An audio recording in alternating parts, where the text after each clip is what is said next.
Just like old times, huh? So I was saying hi to everybody and welcome to the stream. Thanks for being here. And I was just checking in on the chat. Um, Speaking of old times, I've started doing the photo editing live sessions again. So I set that up for Wednesdays from now on. It seems like Thursdays I get photo jobs for some reason. So I'm just trying to pick a day that's least likely kind of get hit with me having to leave and go do something. So I did have a photo job this past Thursday. It's a photo and a video, and I've switched completely over to just using the all-in-one basically. And I recently said goodbye to my EM1 Mark III. It's now in good hands of one of the other photo club members, and hopefully get some enjoyment out of it. When I checked the shutter count, it only had 7,700, I guess, mechanical clicks on it. And I think in Lightroom, I got like 30,000 overall. Most of that's like pro capture stuff, right? But I didn't use it as much as I thought I did. I thought I had a lot more. I think my Pen F is kind of my go-to camera for everyday stuff. That's my everyday camera. And the EM1s and the now the OM1 is primarily for work. But that said, I've been using the OM1 a lot for Astro now. And of course, if I do any birding, that's going to be the camera choice as well. But like I was saying, David Tellett, good to see you. And John Thomas, David Crooks, Sith Ventura, Lasse. Yeah. Jeff Painter, Jeanette Newman, good to see you. And while I was doing the photo editing live stream, Jeanette sent in an awesome shot. But just like old times, my mom calls me and has soup. Like she hasn't gotten me soup since the last time I think I did a photo editing stream. So it's been I think it was December last year was the last time I did a photo editing live stream, and then I started back up again last week. So Wednesdays will be my day of choice. And let's see, Darko, I think I saw a question there. Okay, I don't have that lens now. I did have that lens when I was shooting Nikon. I didn't like it very much, so I traded it and I got something else. And then eventually I traded everything, and I don't have much Nikon stuff left that's new. I didn't keep any of my AFS lenses. All I have left is a couple of D lenses and the old screw drive and then manual focus. And then Darko's asking, would you suggest for an upgrade to an old i5-2500 Intel editing computer, an SSD drive for system boot up only to speed it up? The drives are reasonably cheap. Yes. You'll see a big difference, not only in boot up, but just the overall operation. If you can get a little bigger drive, like a 500 gig, you can put a few programs on there. I think you mentioned that you have CS5 as well, or CS6 in the original NIC. So if you can fit everything on 240, I doubt it. I would put everything in there, plus the cataloging and caching and everything. If you put that onto the main drive, because it's not only going to use the drive for booting up and caching programs and stuff, but it's also uses it for virtual memory, which is going to be a lot faster than your hard drive, obviously. So you're going to see general improvement overall in the system. If you can pair that with a memory upgrade, if that's an option, if you're running on 8 gig, that a lot of times that was a limit on those older machines. If it's a laptop, if it's a desktop, you may be able to upgrade the memory pretty cheap as well. You need to be at least 16 gig for photo editing, but you can get by with 8 gig and an SSD. But that's what I would do, and then you can save your money for the lenses. So I think it's only like maybe $100 for a 500 gig drive. It'd be well worth it, so that you can cache memory to the SSD, and you'll see a nice improvement overall, not just in boot up.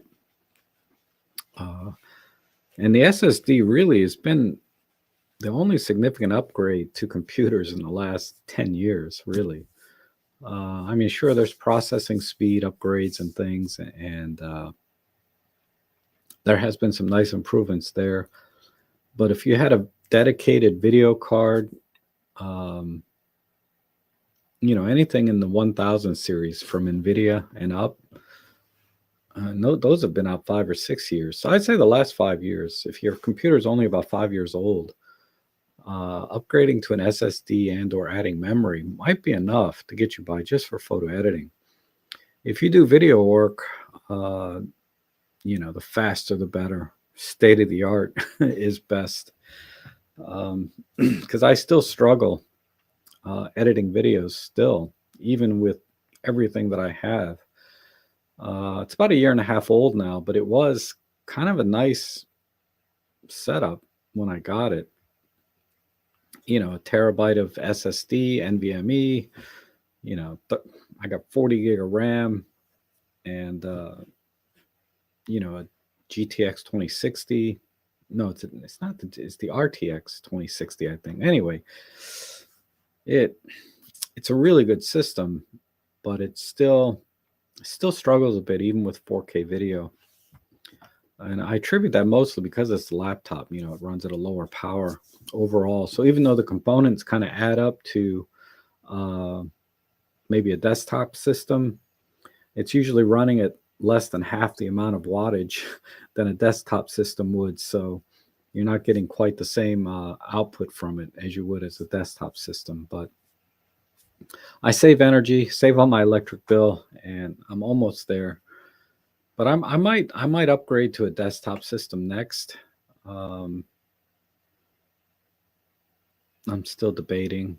I really need a monitor before I get a desktop. But anyway, I hope that helps you, Darko. And Andreas, good to see you. And Plato.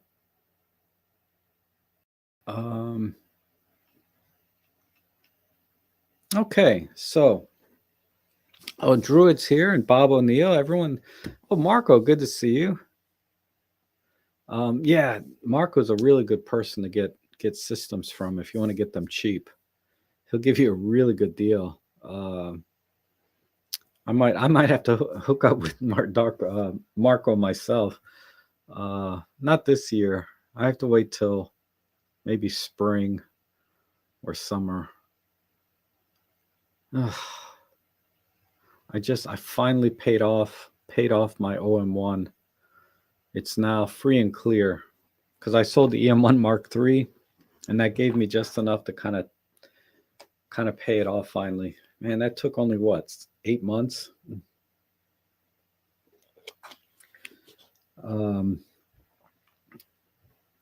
But that's because I bought the 300 f4, which cost me about $800. After I sold a bunch of stuff. But let's see. Lauren likes the iMacs. A lot of people like those Macs, but I'm just not a Mac person. I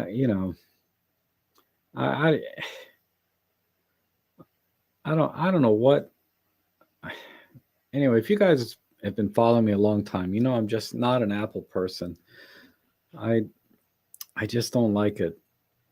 It still leaves a bad taste in my mouth from like 40 years ago when I last dealt with Apple. Almost 40. And nothing's really changed, in my opinion, from that time. It's maybe even gotten worse.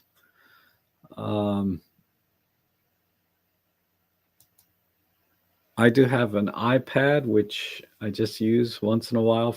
I bought it for something else because the app I wanted only came for Apple. So I bought an iPad so I could use that one app. And then now I don't even use it. Oh, anyhow, let's see. What else been going on?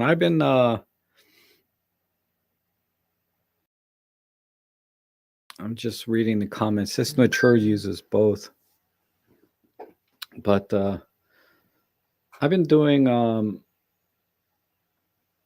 whatchamacallit, more astro stuff, but just in my backyard where the skies are uh very bright, meaning not good for astrophotography. And I did have some success with one nebula, the Orion Nebula, and I tried to do, what is it, the Pleiades and Andromeda again yesterday. I stacked them overnight and I checked them this morning. They're total crap. I don't know if I missed the target altogether, like I was just aiming at the wrong place, or the skies are just so bright I can't bring out any of the detail of those objects. But I finally got the reticle aligned inside my tracker, which is it was loose inside, so I had to take the eyepiece off and screw it back in. But I couldn't figure out why every time I took the tracker back out, the reticle was out of alignment. But I checked it again this morning after running all night, and it was still spot on. I mean, as spot on as I could get it anyway. You have to use all these little fine Allen wrench screws, and it's a pain in the ass to align the reticle inside that. I have a Star Adventure, but I get lots of help on Facebook from the OMD astrophotography shooters on Facebook. So if you're thinking about getting in astrophotography, there's a good community there on Facebook that can help you get started, answer any questions, give you some ideas. I did so much processing on one of my images that I think you can actually see the phase detect grid on the sensor. Because I got this grid of green dots that's showing up in my image. And I'm wondering, I'm thinking I'm pulling something off the sensor, something in the hardware in the camera, rather than there's not green grids unless we live in the Matrix. I don't think we have green grids in the sky, you know.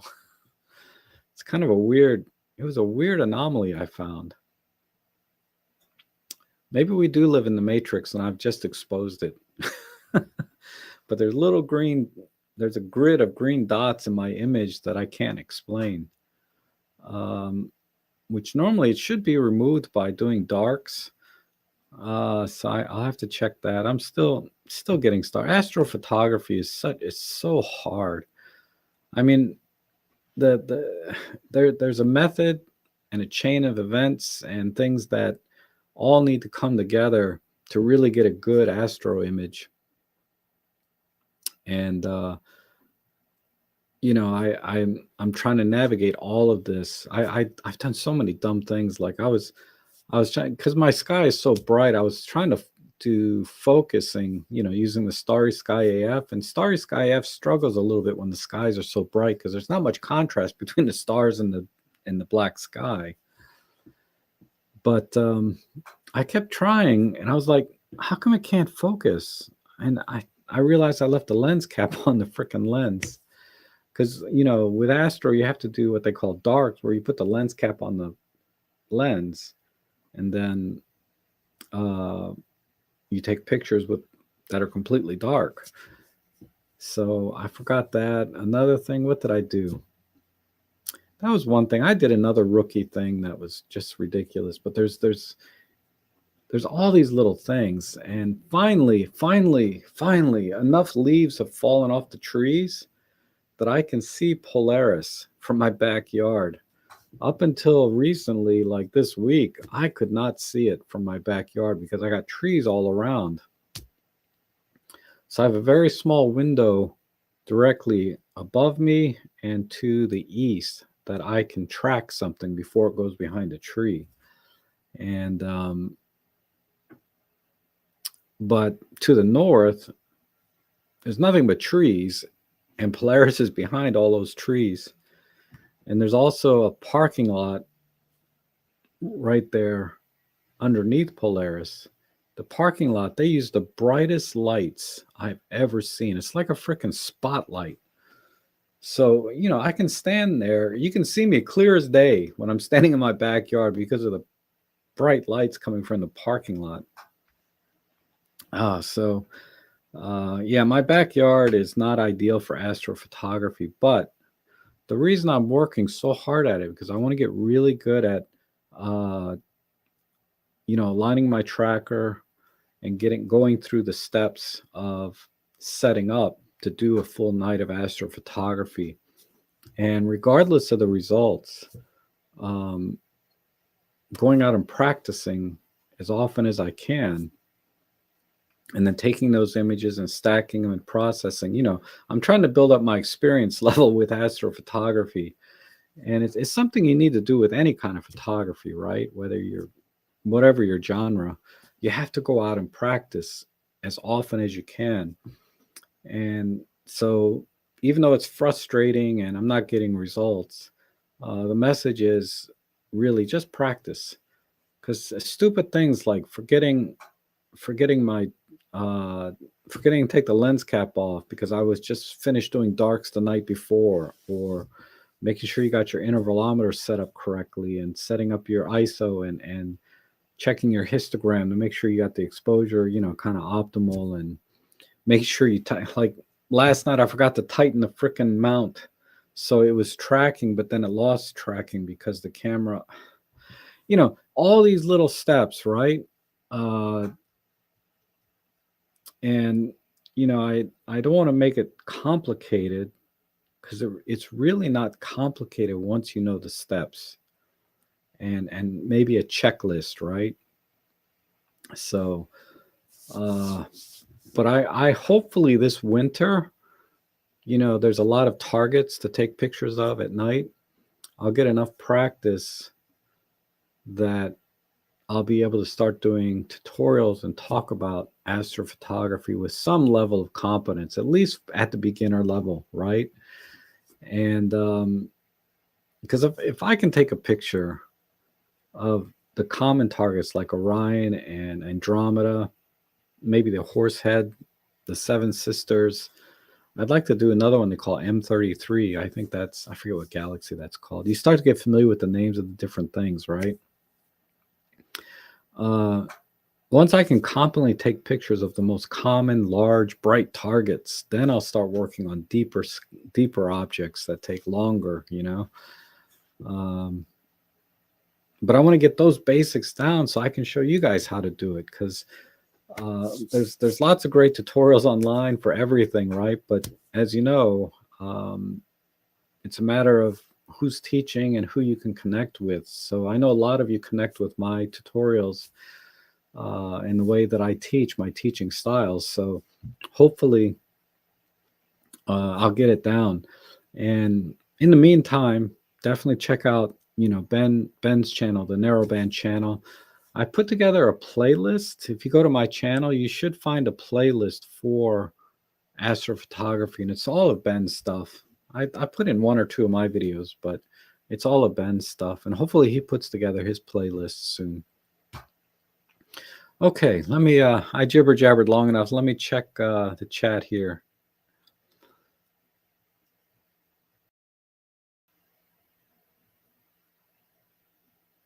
And I see Walter dropped in. I am getting your texts. I'll have to look at those after the stream.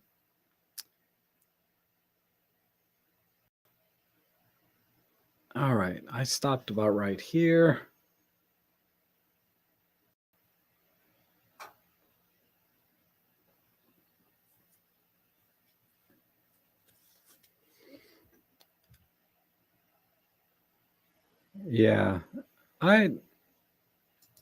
Yeah, going back to the Mac versus Windows, I don't think the Mac products are bad.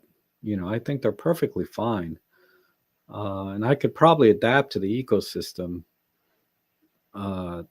without too much trouble. Like I don't have there's a little bit of a learning curve when I was using the iPad Pro, the way you swipe things and close things and copy, just common ergonomical things, right? And workflow things.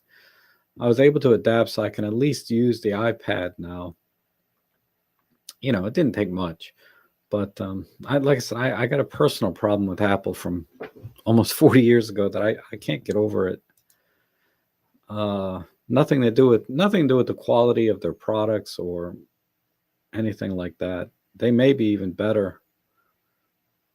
Certainly, it's a cohesive system, like you said, right? Um,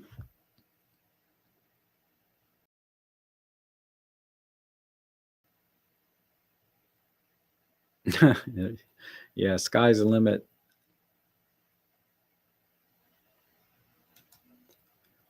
You probably mean 1 terabyte, right? 1 terabyte for 120 bucks.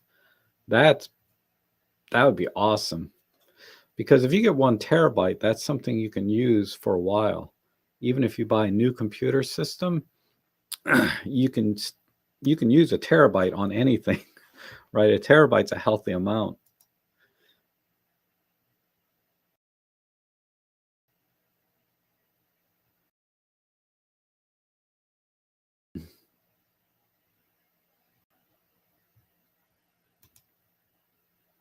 On the astrophotography, I guess I can look it up. I think summer's better for Milky Way.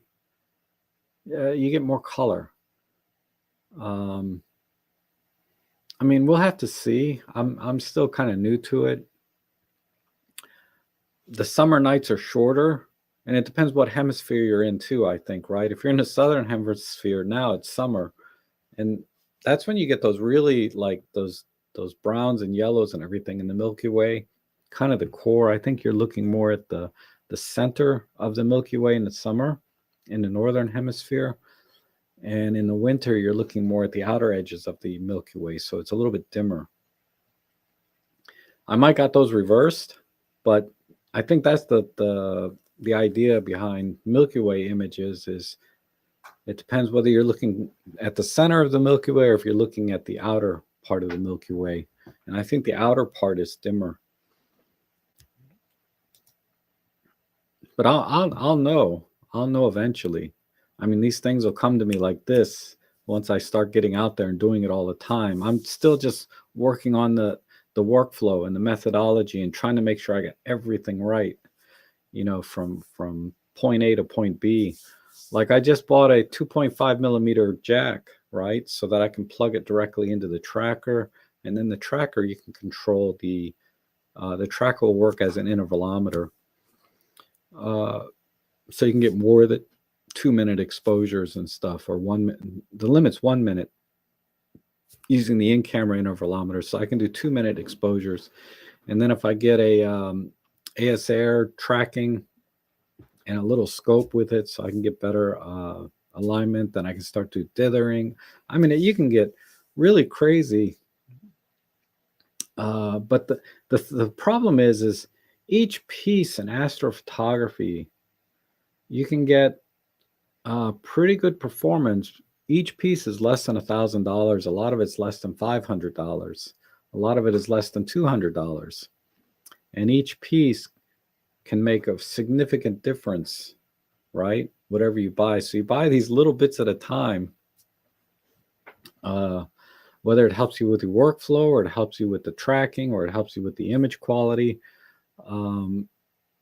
There's a lot of little pieces that can kind of come together. And that's what I want to do is try to put together a complete workflow for the beginning astrophotographer, because I'm going through it myself right now. And then once I get a feel for or develop a methodology and start to get consistent images, consistently good images, I'll be able to start making tutorials and stuff for it because I'm really enjoying it. I wish I had started. It was March of last year that I bought the tracker, and I did nothing with it until this year when I went to go see Ben. I wish I had kept up with it, but back then it was so daunting. My eyeballs were popping out like, oh my God, this is so hard. I just couldn't get my tracker aligned. I couldn't find Polaris. I couldn't, I didn't know where to go to find a dark sky. But now I've got a couple of things out of the way. I know where some dark skies are that I can go to. Like my sister's house, excellent skies there. It's like a Bortle 4. Shenandoah, it's like a Bortle 3. It's even better, right? And now I can, if you point me in the northern direction, I can probably find Polaris pretty easily, almost with the naked eye, but definitely with an app. If I have my app, Stellarium, and I go up, oh, okay, it's right there, right? But finding targets, I'm still struggling a bit.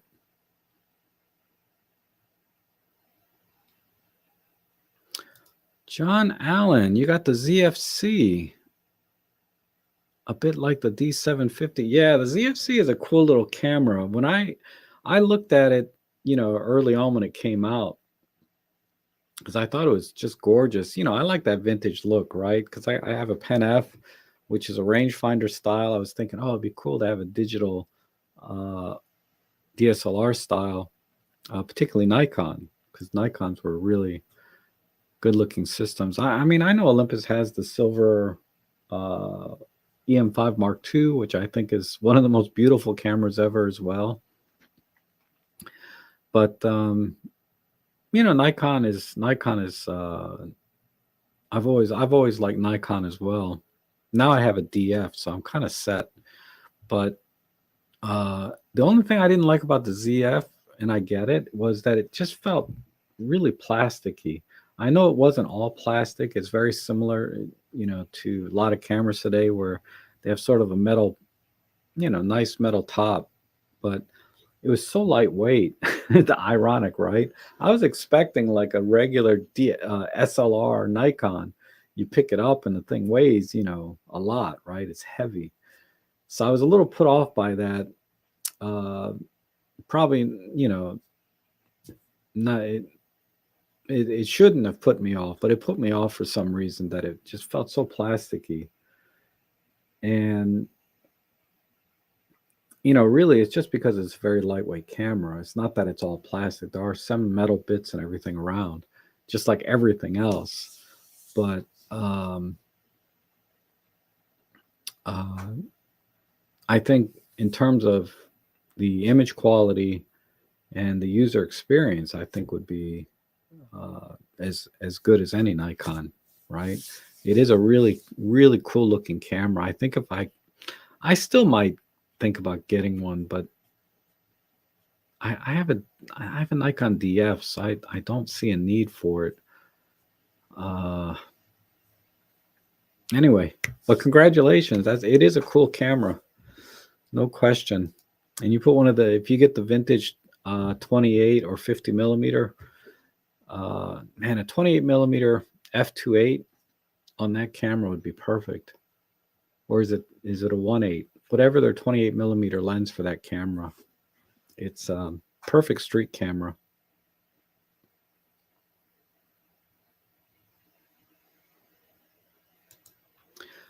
I'm not going to do telescopes. Not yet. Maybe, if I want to start taking pictures of planets, then maybe a telescope, because planets are so tiny, I tried to take a picture of Jupiter earlier this week. I did what you do is you record video and then you stack the frames from the video using some other software, and it came out awful. You can kind of see the some of the clouds and things, but it's just so, it was terrible. Because you're working with less than 100 pixels. When you crop it down, it was the planet itself is less than 100 pixels by 100 pixels. So how much detail can you get, out of that? So you need a telescope, basically. The 300 f4, and I was using the 300 f4. You need to be at about 4 or 5 times that focal length before you can actually get anything. And Jupiter's a huge, huge target as far as planets go. Um,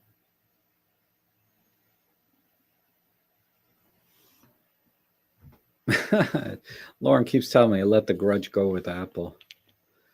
It's not hurting me, honestly, because I have options, right? Um, I mean, if suddenly all the software I'm using, decides they don't want to make anything for Windows anymore, then it would start to hurt me. But right now, except for that one stupid app, everything I use I can use on Windows. 99.9% of the apps I use. Keep getting these texts. It's like, oh, okay.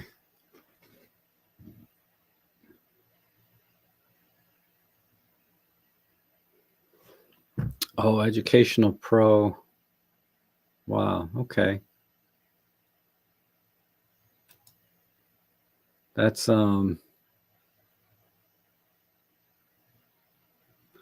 know Windows has similar educational deals, but when I looked into it one time, you have to be sort of an accredited education like school or something, not like an individual like me.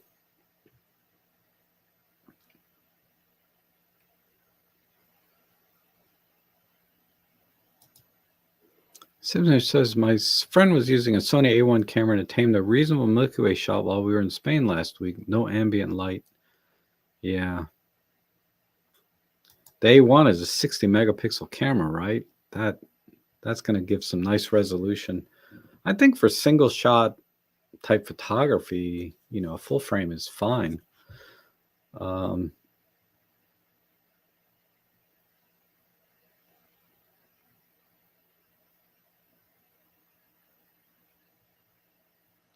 oh, the software Final Cut Pro.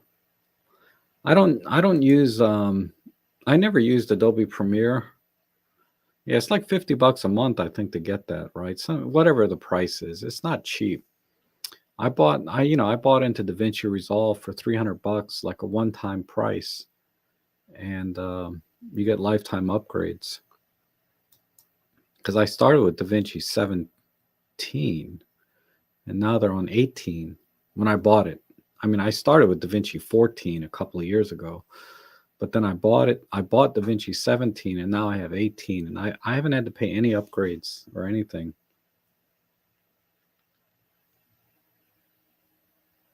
And Corey, hello.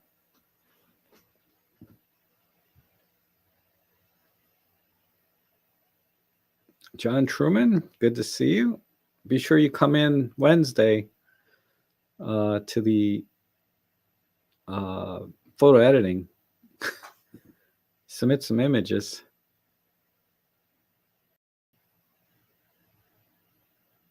And Darko's thinking about an X-T5. Oh, that's their new 40 megapixel camera, right? It doesn't appeal to me.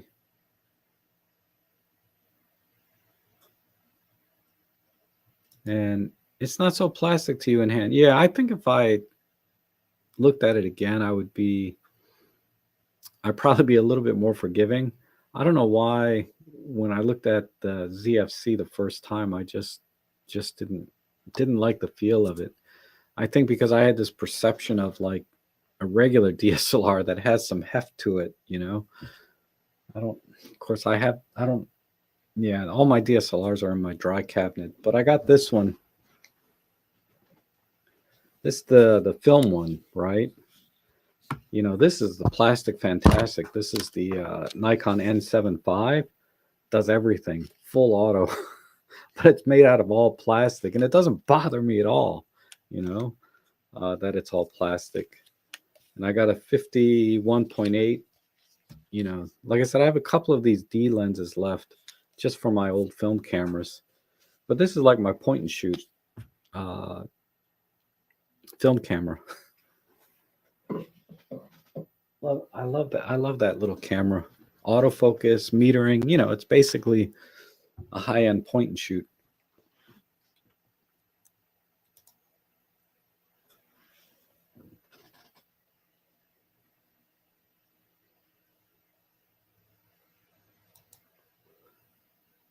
Yeah, the Fujifilm, which has dials on top, and it has the two little tiny dials. Uh, I think the Fuji X-T30 is a little bit too small. If you really want to use the dials the way Fuji kind of makes them with shutter speed, ISO, and an aperture on the front dial, I think the X-T4 or maybe an X Pro, um, would be more appropriate to use the dials the way, if you're old school and like to control everything that way. I found myself just putting it on the shutter speed dial on A for automatic because I shoot an aperture priority, and then the lens that I have for it doesn't have the physical aperture ring on it. So let me just pull it out.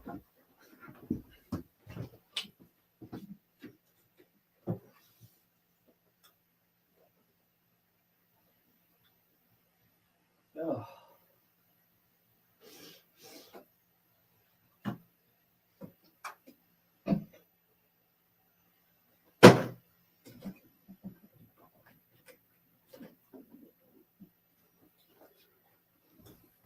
All right, so let me talk about the Fuji X-T30 and X-T30 version 2, whatever upgrade I think it was such a minor upgrade, it's not worth mentioning if you have an X-T30 like I do. So, so we have the shutter dial here, exposure comp dial here, and then what is this? This is the shutter mode. So if you want to shoot in continuous low, continuous shutter, single shutter, do bracketing, do art filters, you do that with this dial. And then there's a little plastic front and rear dial here, and they're clickable as well. And I got the kit lens with it. This is what was this? The 18 to 55 f2.8 to f4. I think. I hate this lens. Image quality is okay, right? But it's heavier than the camera itself. So I bought this. I bought the 35 f2, which I love that lens. This lens is awesome. But this lens doesn't have an aperture ring on it, right? It's just an autofocus lens with a focus ring. So I put this on A, right, for the shutter. So this dial is now inactive, right? It's not being used. I'll put this on single shot because continuous low sports action forget it. You're not going to do sports action photography with this camera. You're always going to be in single shot, right? Maybe do some bracketing and then you can turn the dial. But for the most part, this dial stays on S most of the time, single shot, right? So this dial you don't use, this dial you don't use. So the only thing left really is the exposure comp dial here, which I do use, right? When I'm using this camera. So it's a nice little setup, nice and small, right? With this lens. But if I want to change the aperture, I don't do it on the lens. I have to rotate one of the dials. So ergonomically, I'm a little bit off because I'm so used to Olympus, right? But, you adapt, right? But this combination, I don't know how much this would cost now used, right? A 35 f2 with this. This is an amazing, amazing street camera. If you like the film simulations and stuff that you can get out of Fuji, those are okay. I didn't find them as big a deal as I thought I would. Like I thought I would be like, oh man, I got to use this film sim, or I got to try this film. I just wasn't. I didn't get into the film sims that Fuji offers, but they're nice. I mean, they're nice, but I didn't get into it as much as I thought I would. And the X-T30 has some video limitations that, like the X-T3 and X-T4, do not. But if you don't care about video, and this has the normal flip screen instead of articulating, But yeah, it's a nice little camera. I should take it out more. It takes really gorgeous images. This has the newer 24 megapixel or 26 megapixel sensor from Fuji, not the new 40 megapixel, but it has a really good sensor, and it's very unique in that it uses that X-trans type uh, pattern in it, as opposed to the Bayer pattern. So um, DxO processes the Fuji files really well. In comparison to Capture One, I can't say because I don't use Capture One, but definitely I like the output that DxO gives me over Lightroom for all of my cameras, not just Fuji. So it does a great job with Fuji, the DxO. So if you have a Fuji camera, you should look at DxO Photolab. Download the free trial. Of course, my affiliate link below. But try Photolab 6 with Fujifilm cameras. I think you'll be pretty happy. And I'm sure Capture One has a free trial as well. I think they're sort of known as the one to get if you have Fujifilm. That's the software to use.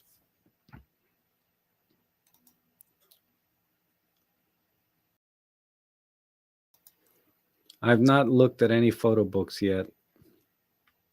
Guilty. I know I talked about I wanted to start looking at them, but I just haven't. Um, I've gotten into astrophotography all of a sudden. Is the X-Trans? I think when it first came out, supposedly X-Trans did offer some benefit uh, with respect to color reproduction.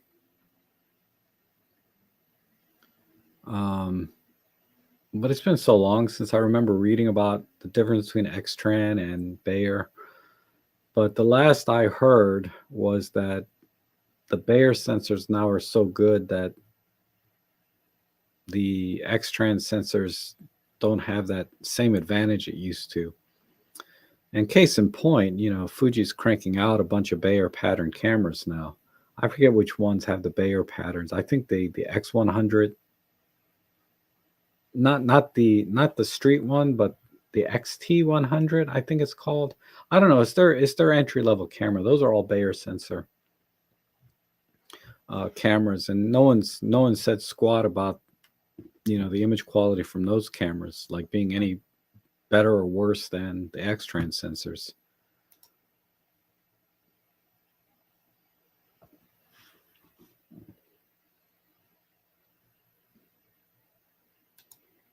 Oh, that's cool. Yeah, I might have to do that. God, I'm like a member of so many things now, more than I can handle. On top of, I have to run my own community, right? um, I'm finding it's like running my own community and then joining other communities. I can only take so much. My social battery, so to speak, can only handle so much, and do photography. But just like joining the local photo club, has been my neighbor's doing leaf blowing now. But anyway, just like joining a local photo club, it has enriched my photographic life.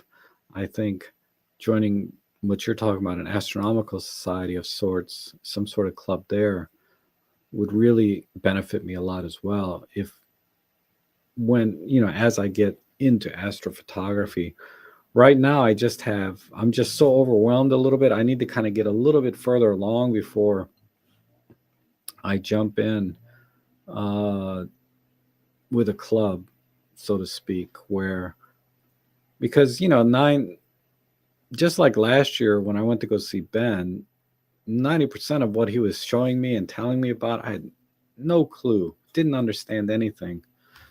I was just trying to memorize things, but I didn't understand anything he was telling me. And so when I got home, the tracker went into the shelf and just I never used it because it was so cloudy. But going back again and now practicing, as often as I can, now I'm starting to get kind of into a groove, hopefully.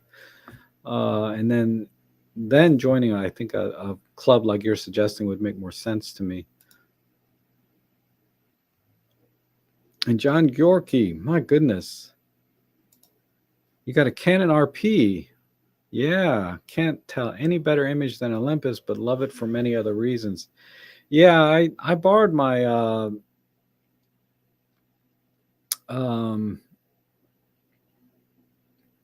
my cousin's Canon RP and did a comparison between that and, yeah, it was a fine camera. They put a lot of thought into the design of the camera, the ergonomics, the usage. Um, Canon makes nice cameras. I mean, everybody does, but I get when you get into a camera system, there's usually very little reason to switch once you're into a camera system. If you want to try other systems or add other systems to your collection, like I do, it's fine. But I don't get this whole I'm switching systems or cameras. I don't get it. I mean, my switch to Micro Four Thirds was pretty quick, actually, but it wasn't on purpose, right? It was more of a kind of a casual, let me get a small camera, to, wow, this is much better than I expected. And then I went into using it professionally, and then within a year, I was like all in, right? But I didn't go out with the intent to switch camera systems. I was very happy with my Nikon D750. And once I experienced the benefits of the Micro Four Thirds system with really relatively few compromises in image quality, for the kind of photography I did, certainly there's compromises in low light, but for the photography and the kind of work that I did, it didn't make much difference. I'm always shooting in decent light, or I bring my own lights to shoot, and being able to just pack a camera and 3 lenses into a little bag. This is my everyday bag here.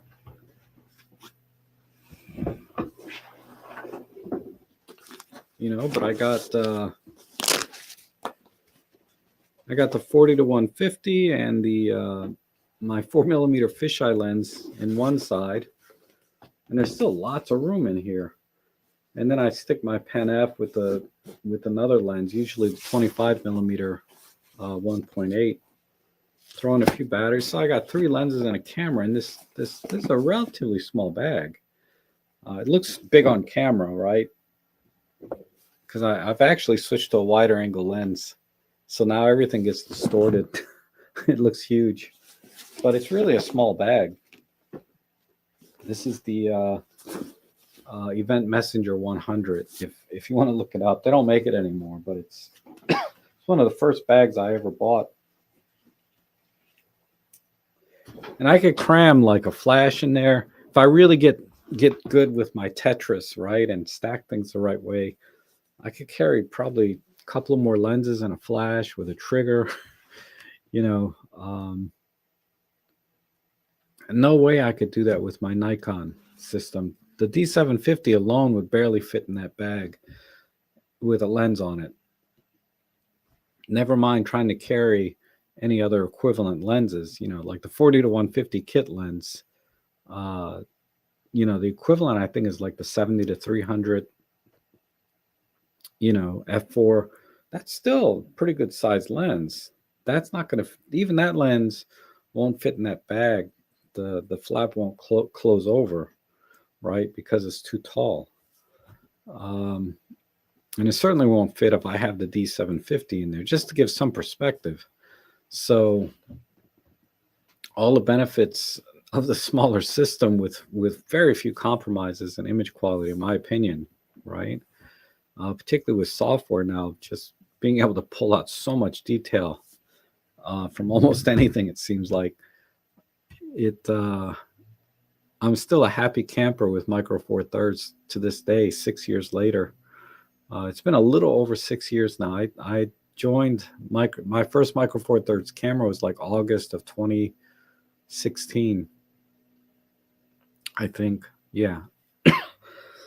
August of 2016. And now it's November. So, but certainly the RP, yeah, I know Lauren really likes his RP. He likes his Canon RP with the 50-1.8. That's the thing. Canon, they still, and I assume Nikon, they still have these very cheap 50 millimeter f1.8s, like $200 or less.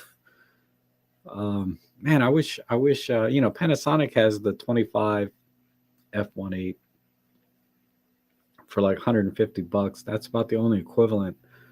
But the Olympus 25 f1.8, excellent lens. But man, it's even on sale. It's like 300.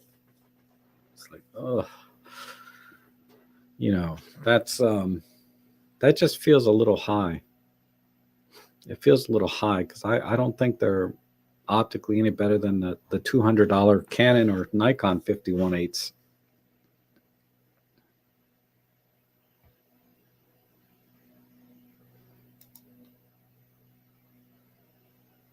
The Arca Swiss plate. Oh yeah.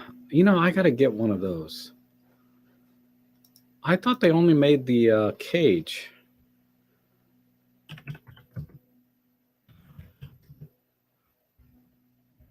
Oh, I see it here. Let me see.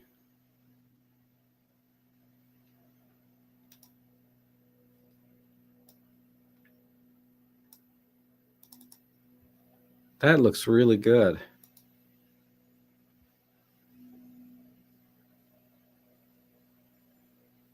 Is this the one you got? I'm curious.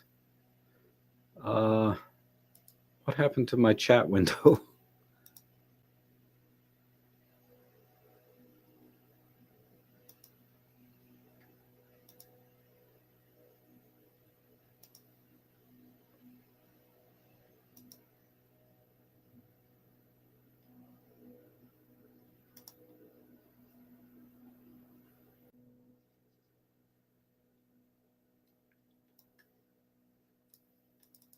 Sorry about that. 1 second.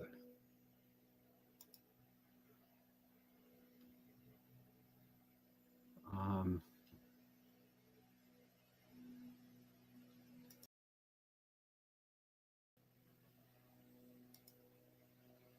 anyway, what did I do?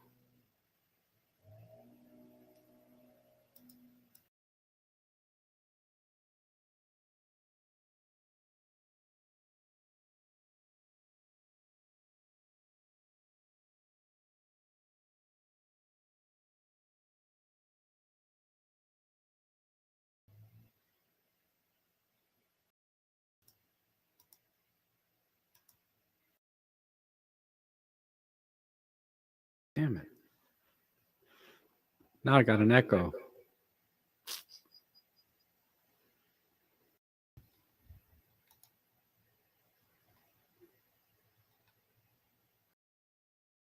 How do I fix this?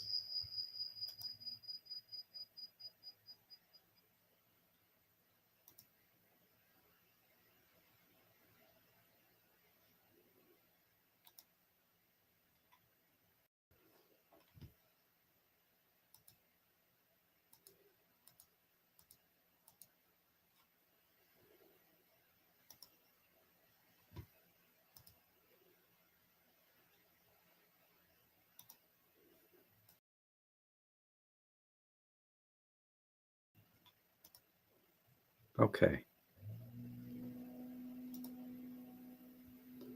I think I got it.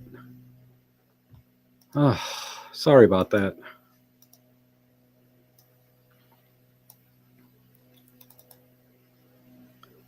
So I'm thinking this is wow, $165. This is probably the one you got, right? But I just need the base. I don't need this side bracket.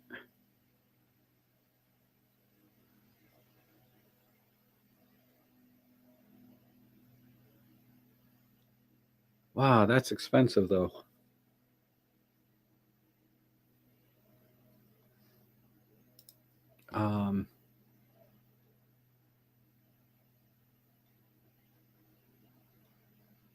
Modular L plate.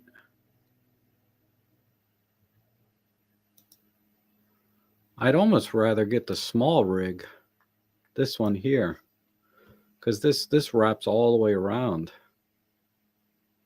and has the Arca Swiss thing at the bottom. I feel like this would be a better option for me because I don't need the L bracket part. Huh. Okay. If it was like $50, I might go for it. But man, 165, that's a bit steep.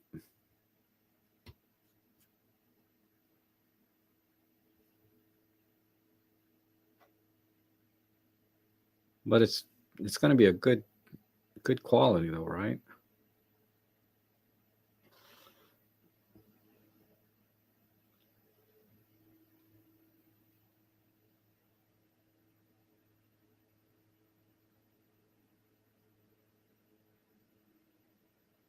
Yeah, John says the Fuji is too expensive.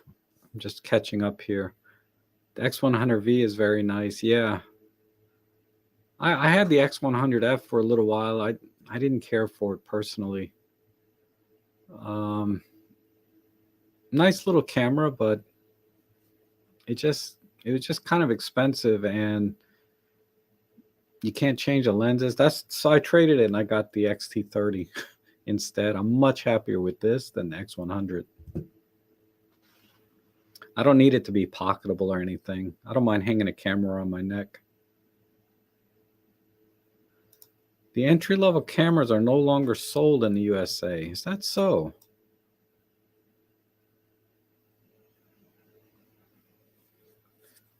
And the XE4? Okay, I didn't know that. Oh, you like this sweater? I got this on an Amazon Prime Day. I think I paid like $18 or something for it. I liked it because it has this huge collar. So now that it's cold, right, when I go out, I can put this collar up and it keeps my neck warm instead of having to wear a scarf, right? I can just pop this up. So that's why I got it. And it looks nice, but the main reason I got it was this humongous collar that I can flip up. So I don't have to wear a scarf if I'm wearing this.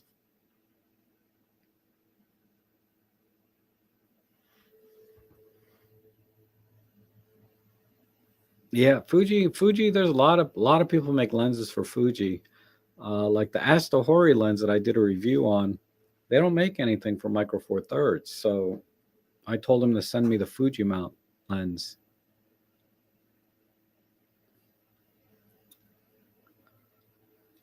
Yeah, the GR series, people like that. It's no viewfinder though. I'm not really like just a full-on street guy, right? I do so many things in photography. A GR3 would be so limiting. I mean, maybe one day I'll get one. It might be a fun little camera to have, but I feel like I'd be content with just taking my TG5 out if I want something that small. And I also have I have an old XP2 or whatever it's called. I have a lot of small cameras. I don't see spending like $900 for a GR.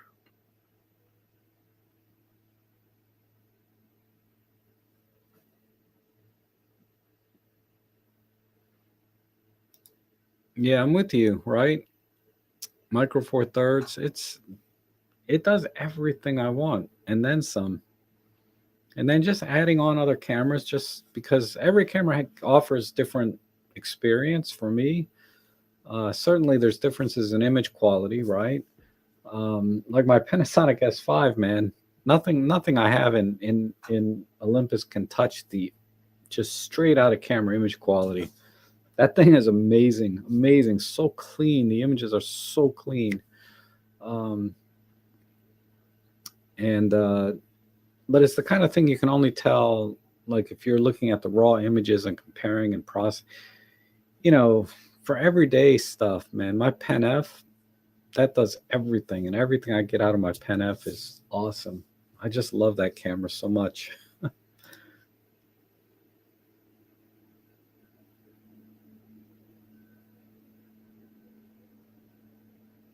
Yeah, I saw before I got confused with the technical thing here. I saw the base plate was $100 just for the base plate, but I'm kind of leaning towards the small rig because I use the camera for work and I do video for work too. So I could see the cage coming in handy, maybe. I don't do a lot of audio for my paid work though. All my work is mostly just gimbal work, right?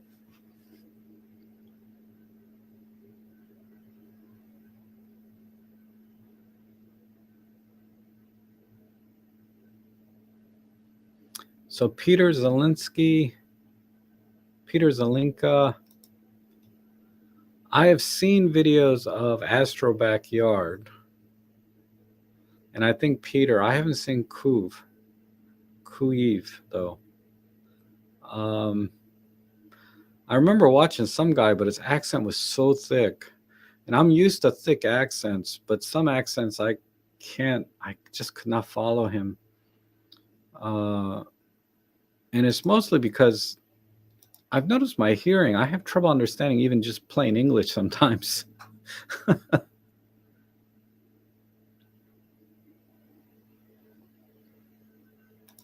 And Alan says, I've added an Olympus EM1 Mark III to my Canon setup, and I'm loving it. Good images and so comparatively small and feels superbly made. Best selling off the camera. Yeah, exactly. See, you're in good company. There's a lot of people that, once they shoot with a Micro Four Thirds camera, they start wondering, why do I need to have these larger systems, right? And that's the reason I switched. Was I had a little EM10 Mark II. That was my first Micro Four Thirds, and that's what made me ditch my Nikon D750, or not ditch it, but stop using it. It just collected dust for years. I went full on Micro Four Thirds, um, and I missed the D750 and my D7100 to some extent, but only because I use the camera. It's more of a personal thing. It's got nothing to do technically. I don't miss the technical image quality from those cameras at all, because I get what I need out of my Olympus, but you kind of miss having it and remembering where you went with that camera and things you did, because I took so many pictures of my dog Riley with that camera. We did a lot of hiking and camping together with that camera.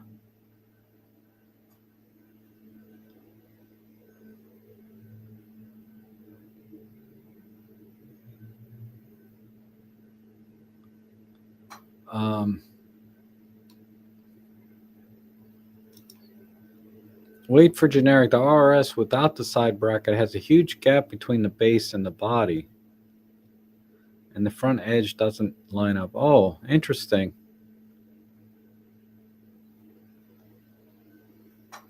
I mean, it's a little pricey for a bracket. I mean, well, I have my camera outside, but I'm just using a generic Arca Swiss plate right now,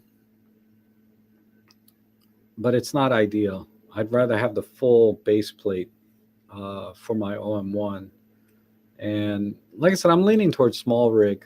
I'm hoping they just send me one for free to review, but it's only $100. I don't know if it's worth my time for $100 to review their thing. But if they want to send me one, I'll be happy to review it. Because I know Ben, they sent him one, and I know a couple other people got theirs for free, not for free, but in exchange for a review. And there's some products that, man, I just spent way too much time reviewing them. It's like I'd have been better off just buying it. Uh, But you know, when you think about, oh, I'm getting free stuff, but it's not really free, man. You have to work. I mean, if you're going to do a review, it's a lot of work. Um, like I just did the Sure lights, and it was a lot of work, but there's a little bit of a learning curve for me to learn how to use LED lighting. So I don't really count all the time I put into making that review as paying for the product, right? Because I learned a lot along the way myself about LED lighting, and that was worth it for me. But the Astrophotography lens, man, that's like a $330 lens. I spent so much time with that lens. It'd have been probably better for me to that's almost a break even. The time I spent versus how much the lens is worth. And then there was one product though I remember what it was. It was like a $20 memory card reader. Um, it's a great reader, and I use it all the time. I have the review for, I forget what it's called, but I have the review for it on my channel. I spent so much time making the review for a little $20 item. I said, you know, I'm not doing that again. That was just too much. Um, I'm going to be doing a review soon of another product uh, that I can't talk about. It's under one of these embargo things. Um, but hopefully, you know, and it's really nice though. Uh, you'll see it though next month. And then it's not anything expensive, just a small thing, but it's something I use time to time. So I said, okay, I'll review it. If it's something I don't use, I'm not going to review it. Or something I think you guys can maybe use, right? Um, and there's a lot of stuff I buy that I could review that I never do. Like I never really reviewed the 300 f4. I bought that, but I never really reviewed it. Um, if you're gonna spend 3 grand on a lens, I don't know if you would come to my channel for a review. You know what I mean? That just seems like it's a little out of the scope of what my viewers tend to watch.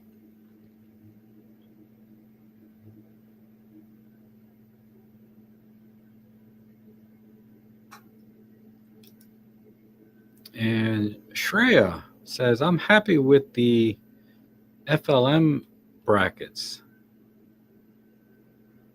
I didn't know. I'm not familiar with FLM. FLM, uh, let's say L plate. Oh, okay. These are generic things. I see. These are a little bit more generic. It looks like.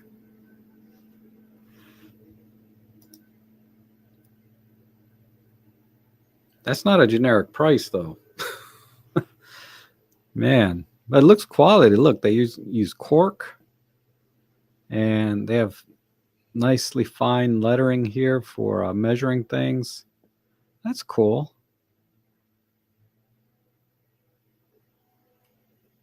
That must be high quality stuff. It's not going to be rickety like the generic stuff that I buy. Okay.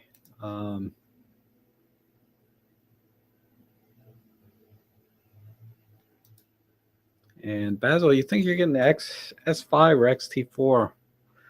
The S5 is so cheap now. I'm seeing it for like $1,000. I think. I mean, like ridiculously low. I'm a little bit annoyed by that because it's such a good camera. Why is it so cheap? But it's good for everyone else that hasn't bought one yet, because that is an amazing, amazing, amazing camera. I should take it out more. But when I pick it up, I'm like, oh man, this thing is so big, and it's small for a full frame camera, but it's still big compared to Micro Four Thirds, right? Um, but I have no complaints. If you get the S5, you get the 50 millimeter f1.8. They have an 85 1.8 and they have a 35 1.8, sort of their little trinity of f1.8 lenses that are relatively inexpensive. Because I only paid like $320 for my 50 f1.8, but the quality, the image quality of that lens is just freaking amazing. But even the standard kit lens, the 20-60, is really, really good. Like I have to pixel peep to see the difference between my kit lens and my 50 millimeter prime. But there is a difference. I mainly got the 50 prime for the f1.8 aperture because the kit lenses are f4, f5. Not very good for that. But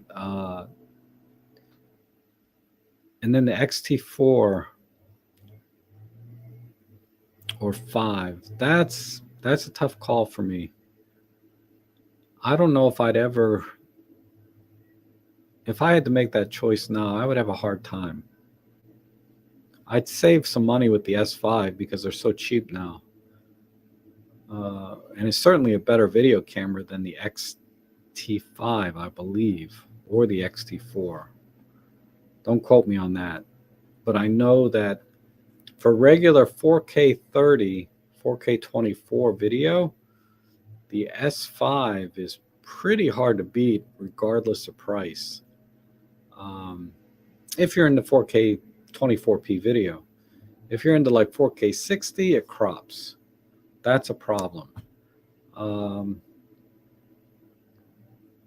And for my paid work, I have to use 4K 60. I don't have to, but it's better if I can. Because I'm on a gimbal, so having more frames to work with and slow down, slow motion, all that stuff, right?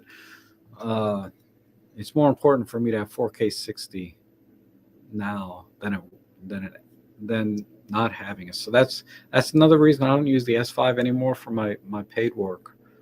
It's because the OM5 can now do 4K 60, which is better than having the dynamic range that the S5 can provide. Because the S5, man, you can push and pull the heck out of those files. Because it's 422 10-bit internal 4K 30. Whew, really nice. Really nice. But I'm not familiar enough with the XT series to really comment. But looking at it on paper and knowing what the S5 can do, I would probably go S5. Assuming the lenses you want are available. The lens selection is still a bit lean or pricey. The affordable lens lineup is a little bit lean, but if you don't mind spending some money, they have some great lenses. But the affordable lens lineup is still a little bit lean, in my opinion.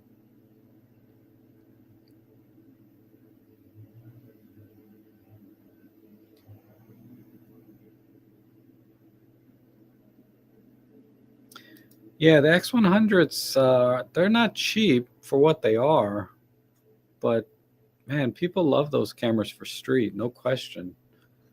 I tried it for a little while, but I just, the X-T30 was a better fit for me.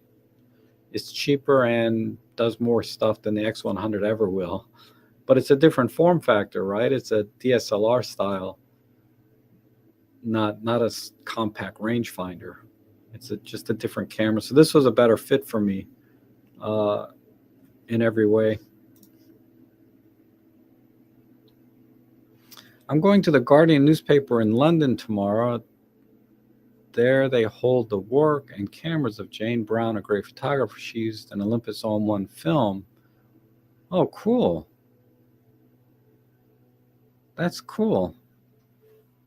And then Shakab is asking, how good is the Zuiko 75-300 versus the 100-300?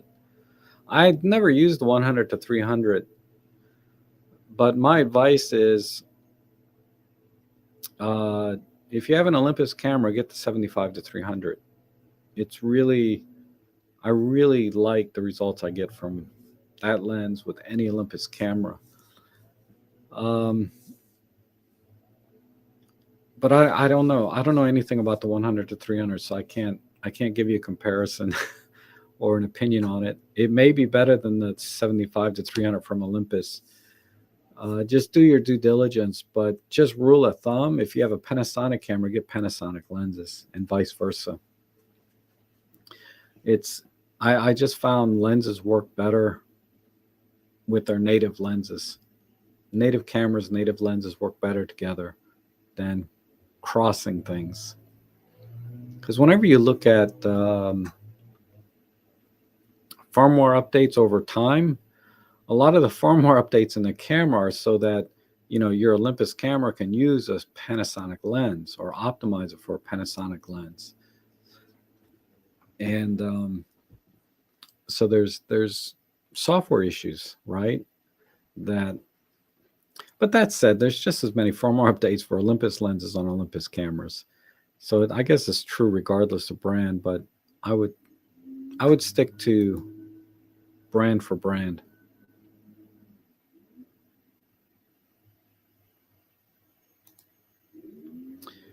If I ever go out, I go out time to time with just one lens, and it's going to be the 50 millimeter equivalent. So for Olympus, it'd be the 25. For my Fuji, it's going to be this 35. And for my Nikons, it'll be 50 millimeter, the full frame Nikons I have. And like for my Panasonic S5, I have the kit lens, which I don't use anymore. I only go out with the 50 millimeter f1.8 whenever I take that. So it used to be the 35 millimeter equivalent. So I used to do the 17 on my Pen F all the time, but I just found that I like the 25 better, a little bit more, a more natural kind of look to the images, in my opinion. Of course, certainly shallower depth of field because of the f1.8 and the tighter focal length, but mainly it just feels like a more natural field of view when I use the 25. Things don't look a little bit off. And I've never felt a need for a wider focal length when I went out with the 25. Certainly with the 17, I didn't have any need for a wider focal length, but there was a lot of times when I wish I could just get in a little bit tighter when I had the 17. Now that I've switched mainly to the 25, I'm pretty happy overall. And if I need to be longer, I'll bring my 40 to 150 on the side, the little plastic, fantastic.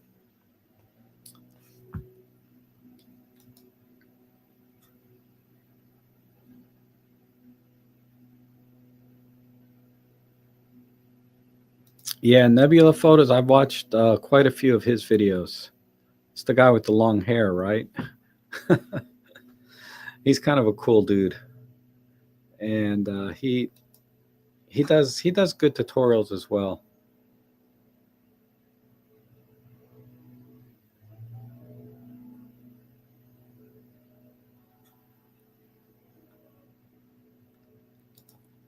Yeah, someone was asking me about I would like to get the 25 Leica from Panasonic, the 1.4. I mean, if it wasn't so expensive, I would have it already. But not that I need that 1.4, but I'd just like to see how it shoots and what the images look like.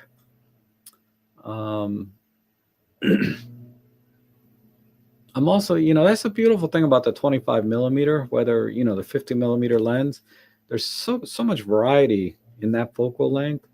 You can try all different kinds of lenses and see if there's one that you like more than another, or if you like this one for this kind of stuff and this one for that kind of stuff. I mean, it just you could buy like I have the Panasonic 25 f1.7, which up until the last couple of weeks I was using for my streaming. But I've switched. I'm actually using the EM10 Mark II with the kit lens right now for streaming. It focuses a little better. It looks a little softer though.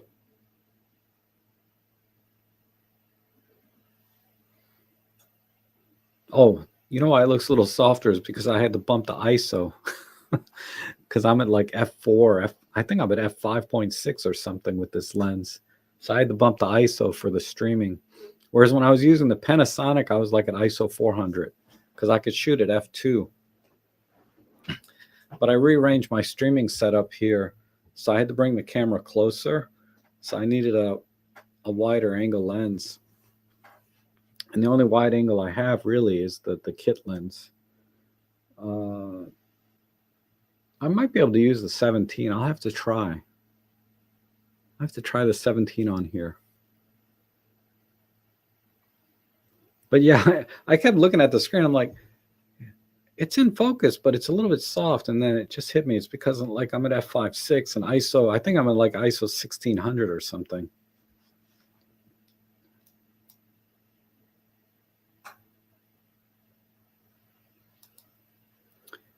And just as the Topaz AI package, you think for 160 bucks seems quite the package for sharpening and denoise.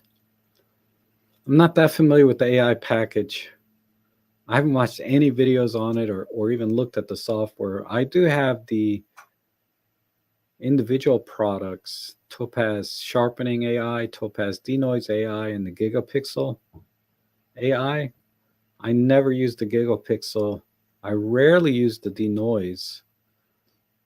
I occasionally use the sharpening tool, AI. That does come in handy time to time. Uh, so my workflow is, and the best results I've gotten is I use DxO Photolab 6 Elite with the Deep Prime XD is my primary editing software. And then I may process with Topaz Sharpen AI if I have a little bit of motion blur in the picture, right? Or I want a tiny bit more sharpening. The DxO sharpens enough if you don't have any motion blur problems. But I found there's a couple of times when I did some images and my shutter speed was just a little bit too slow. And there's that tiny bit of motion blur. Topaz Sharpen AI really cleans that up pretty nicely. And that's when I use it mostly. I've used it occasionally on some bird photos where I shot with, I processed with Deep Prime XD, and then I wanted to squeeze a little bit more out. So I processed it again in Topaz AI sharpening, but it wasn't necessary. The difference is so subtle. It's not really worth the extra time, but it is worth it when I either missed focus slightly or there's a little bit of motion blur. Then the Topaz Sharpen AI really works well. And I think you can get that by itself for $79. And that's my workflow. So if you're a Lightroom user or DxO user, I think the Topaz Sharpen AI, because it comes with its own denoising algorithm. I don't know if it's borrowing from the Denoise AI or not, but it does a good job. Not as good as Denoise AI. Denoise AI works really good at very high ISO images. But if your images just have a little bit of noise in them, the Topaz Sharpen AI gets rid of that completely and sharpens the image. So I really like the Topaz Sharpen AI. But I don't use it as much as I used to since I got, since I went into DxO. But DxO doesn't fix motion blur or out of focus things, right? Whereas the Topaz Sharpen AI does fix those things time to time. It's not perfect, but it works.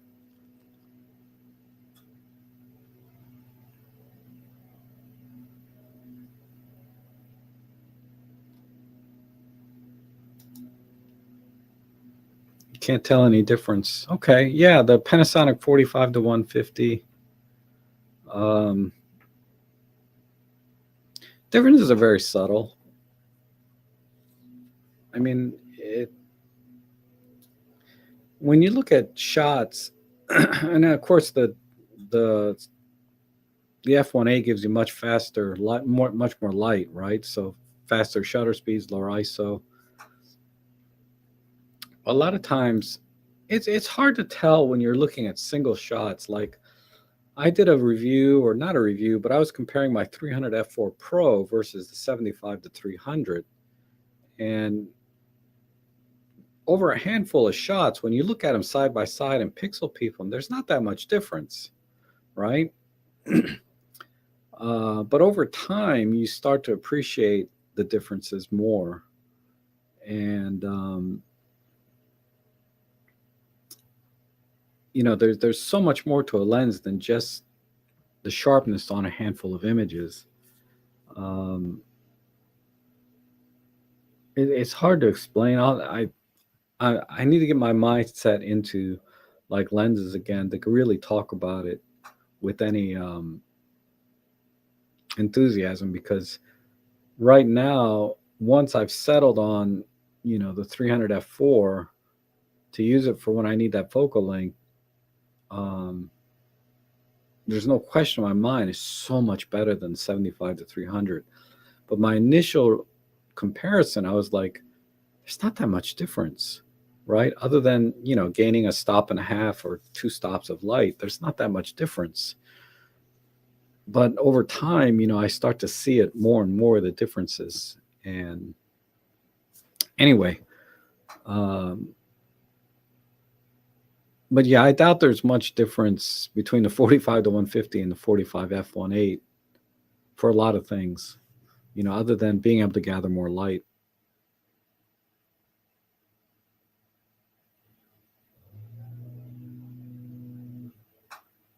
And Basil says, you shot 2 S1 bodies. Oh, okay. I've been thinking about like the S1R, the 47 megapixel camera. It's come down to about $1,600 now. And I'm itching for like a super high res type sensor. I mean, I have to wait a little bit. Probably next year I'll get something, either a GFX like a 50 megapixel, or maybe if the business really picks up, I might get the G100 or whatever, the 100 megapixel one.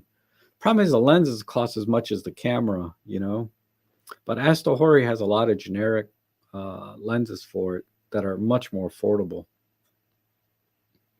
which is fine because it'd be landscape use, right? I wouldn't use it for like sports action where I need to worry about autofocus. I would just take it out for just casual walks where I can take my time to take the picture.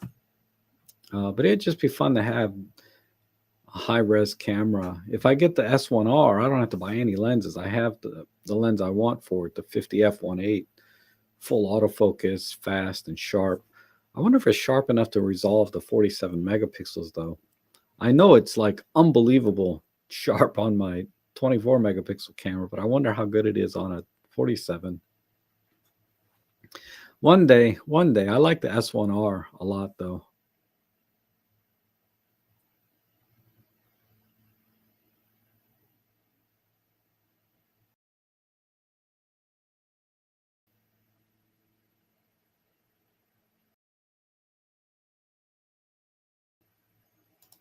Oh, you got an X100T. Okay.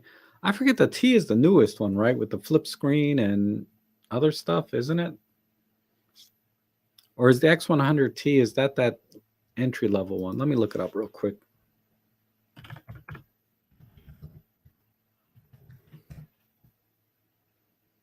Yeah, that's the X100 series. Wow, they're still selling for like $1,000 used, and well, $800 used, between 800 and 1,000. And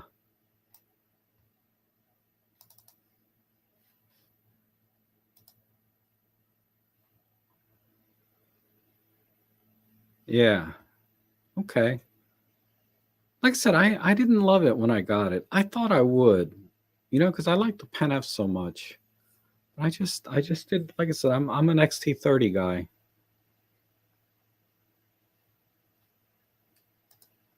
Um, but congrats. Congrats on your X100T. I mean, it's really a nice looking camera. Certainly is. What's the difference between a macro lens and a normal one? Plan to buy a 60 macro. I also have a non-macro within that range.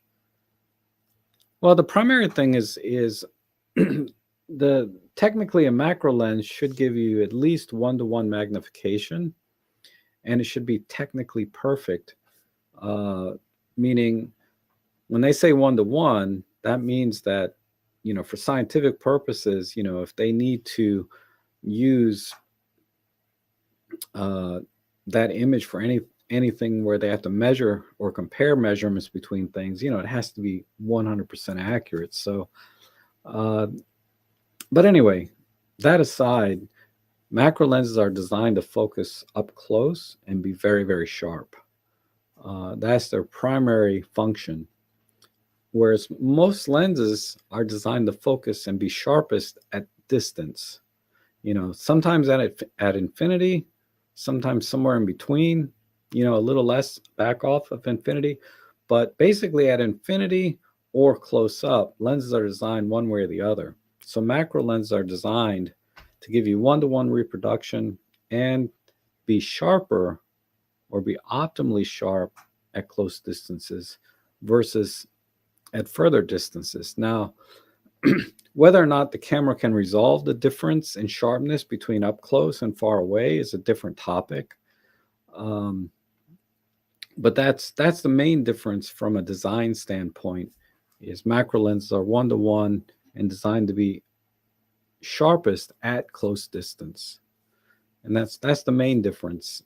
In practice, I don't know how much difference there is. I did notice it with one of my 85 millimeter macro lenses, where at distance it's a little bit soft.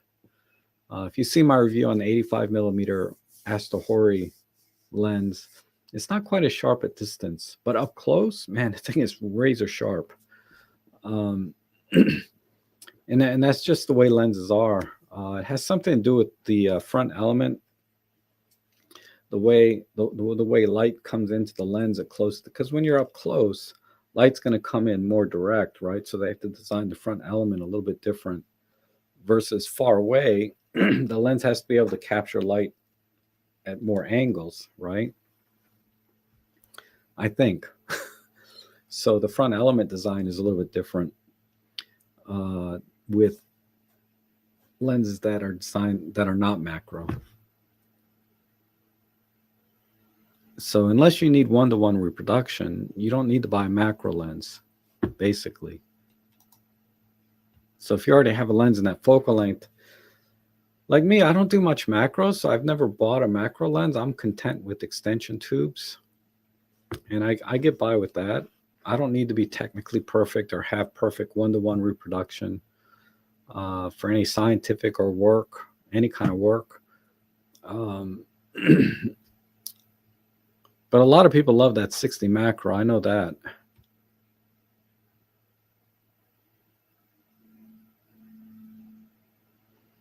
And George says, you're not impressed with the, well, yeah, the primes and zooms are so good now. The zooms are very good now.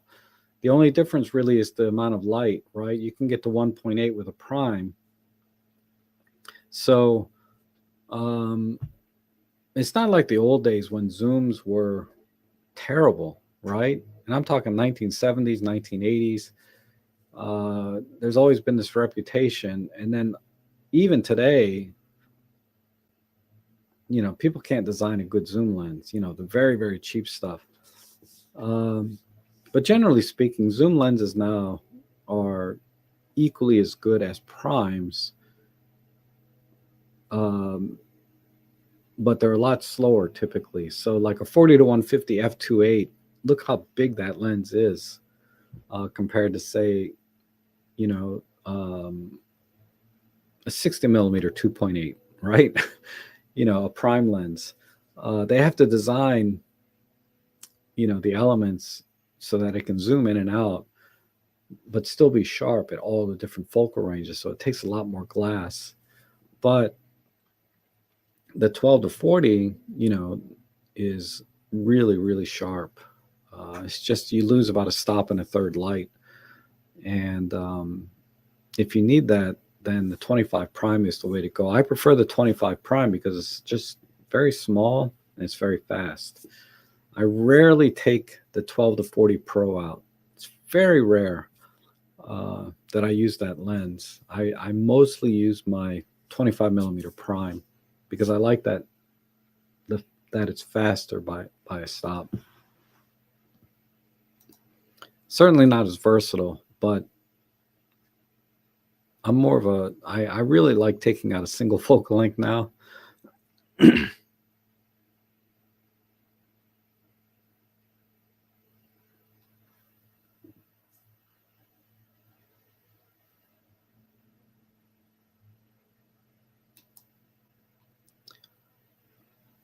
I thought that's interesting. Yeah, I know that generally speaking, lenses do work well across brands. Um, but if I have the same focal length available in Olympus as I do Panasonic, I'm going to buy the Olympus one.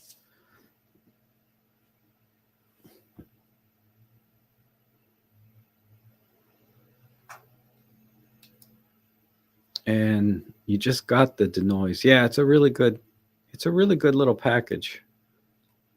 I mean, you have to tweak it a little bit, to get through all the different things, but to get the best results, I mean.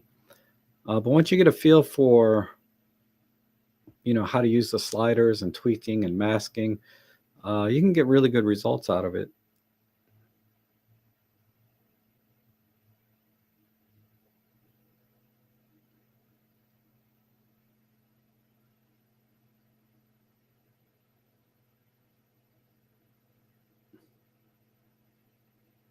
Oh, the Topaz doesn't support the OM1, so you have to convert it to a DNG or a TIFF, right? That makes sense. If it doesn't support it, I guess the version I have will never support it because my upgrade license expired. You can upgrade for 1 year, but mine expired back in June. So I don't recall. I've used it recently, but on my Pen F images. I don't use the denoise on my OM1 images. I haven't used it yet, come to think of it.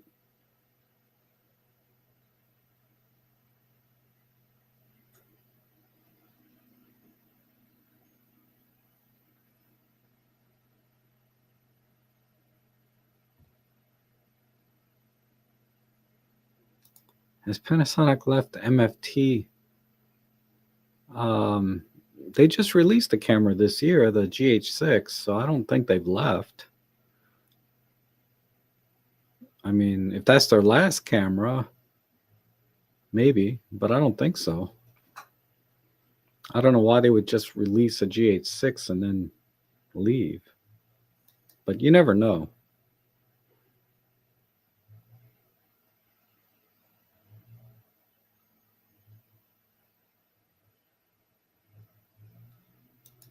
Look at the X-T5. Maybe, I don't know.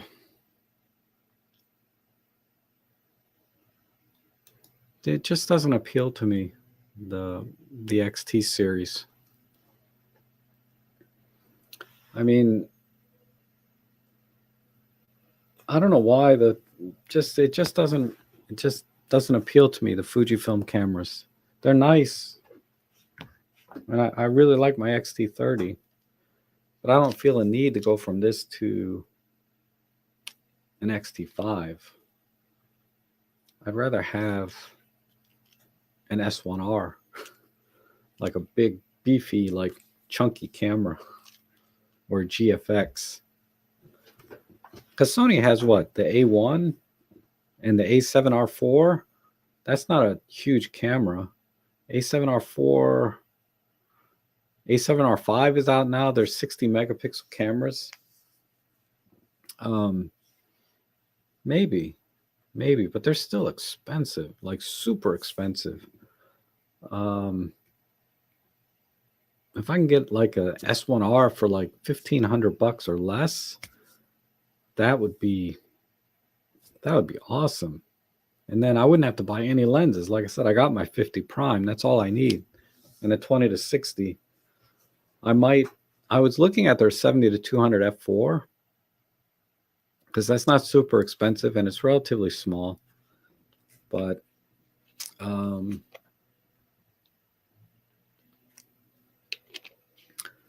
would have no problems in investing in the S series Panasonic cameras because I know the output is so good.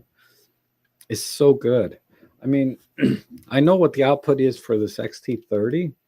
So going from 24 megapixels to 40 megapixels, I'm not going to be wowed. You know what I mean?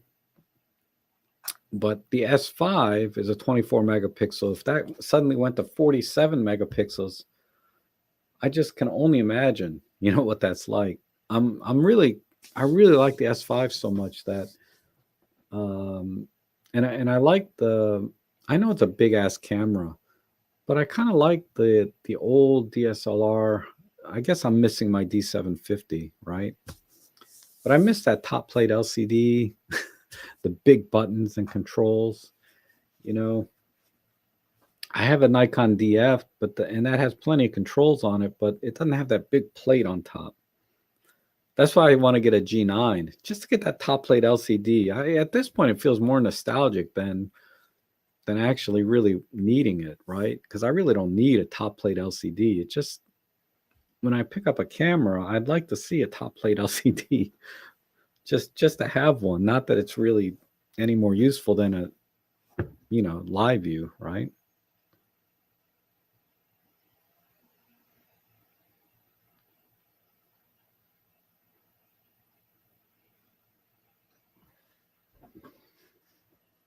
Um,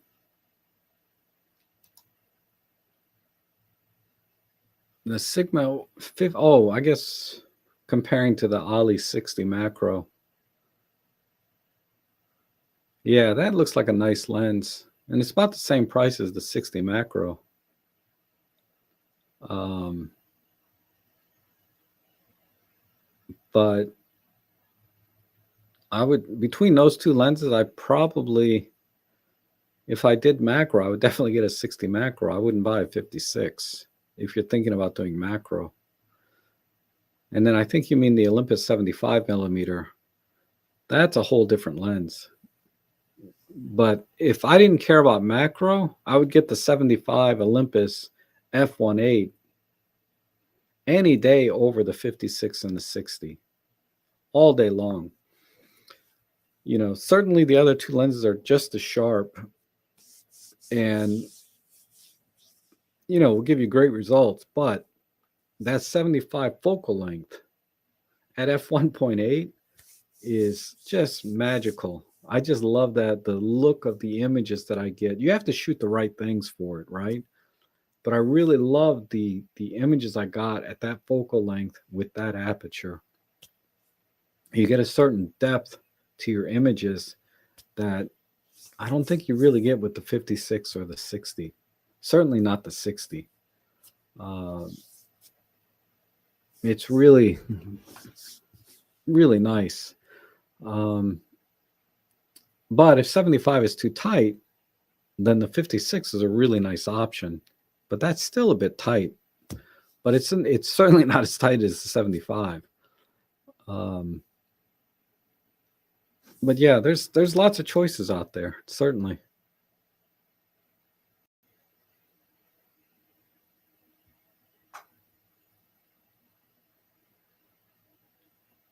Michael Weidel, I don't know who that is.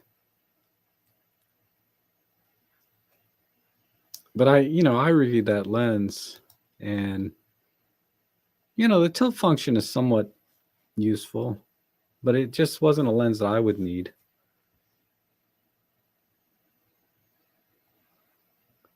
Oh yeah, Gigafish, we didn't see you yesterday. That's true. But yeah, maybe I'm still up in the air about Conowingo because it looks like it might rain. So I'm going to hold out on that.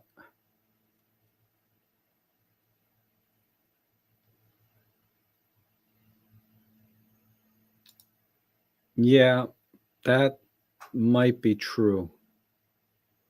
It'd be tough to measure that though, right? But you can just feel it sometimes, right? Even if you can't measure it, you can feel it sometimes.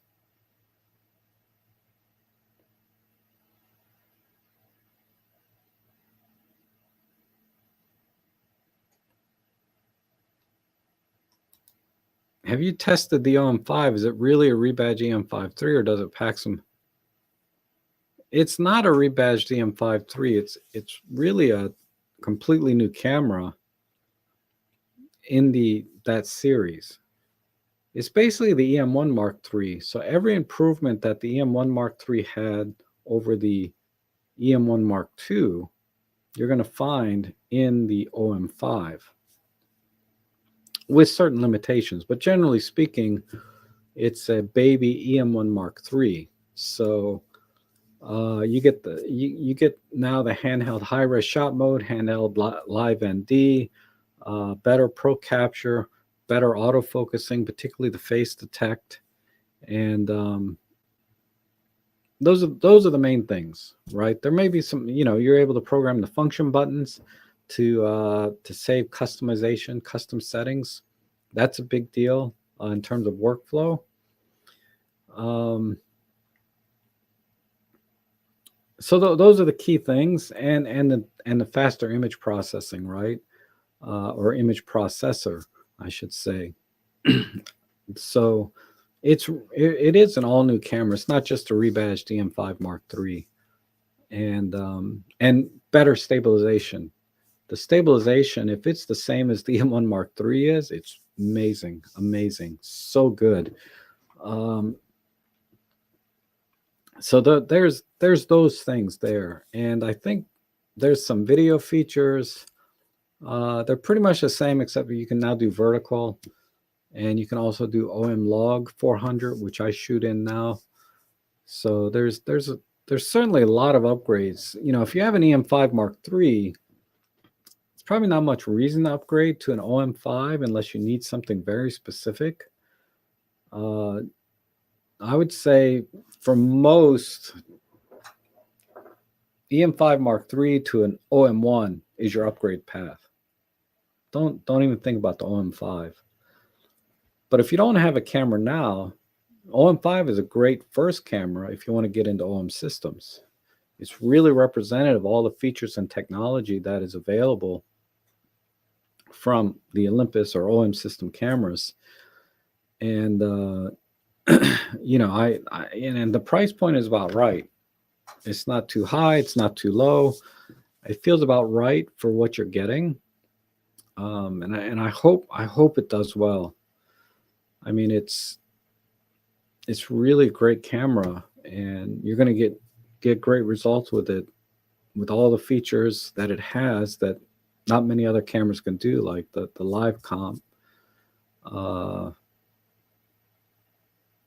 There's just so many things in that camera. People complain about the sensor, but sensor tech hasn't changed that much in years. The image quality is going to be fine. So, but yeah, long answer. The short answer is it's not a rebadge. It's a nice camera.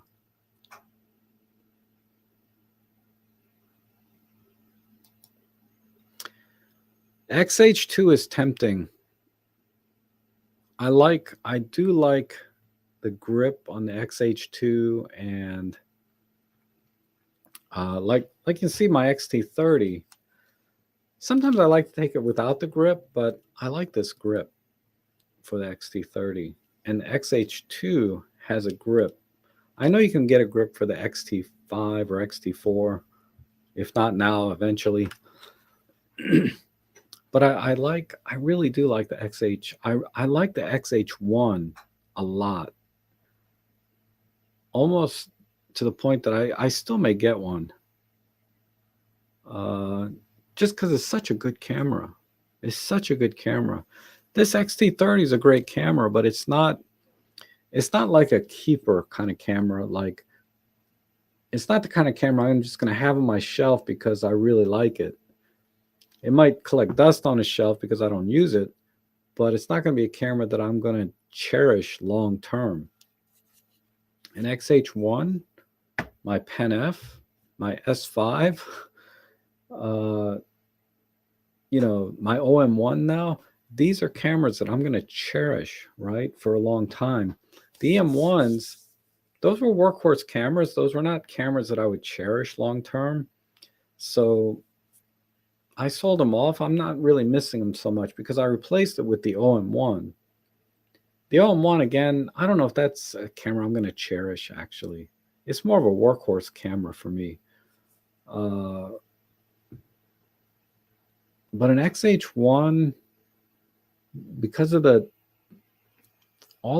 when you go back and you read the reviews about the XH1 and how they built it and the kind of design features that they put into it that are now you see in the XH2, I just appreciate really good engineering and design. And I think the XH1 represents that. And I wouldn't need an XH2, so to speak.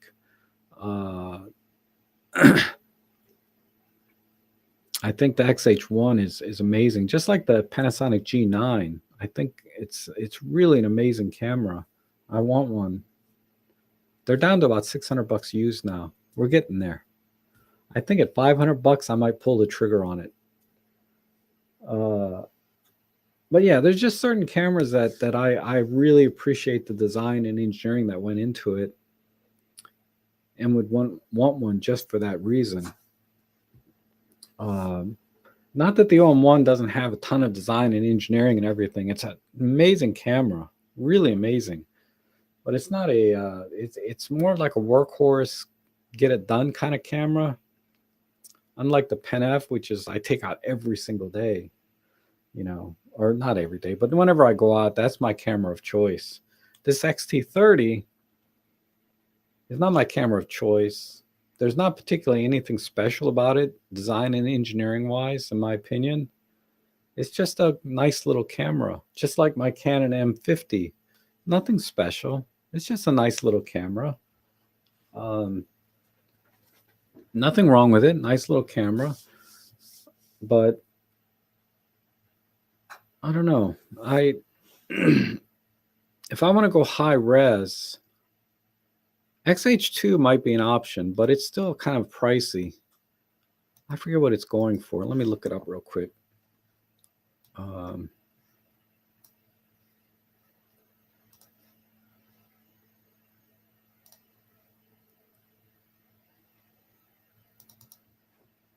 XH2. Yeah, $2,000. And then I'd have to get a lens that would work with it at 40 megapixels. See, XH1, 700, yes, 650, right? 400. Oh, that's X Pro. This to me is amazing, this camera. I mean, I'm kind of harping on this top plate, but it has this, you know, I love this top plate. LCD or whatever that is. That's not LCD tech. I just think this is an amazing camera.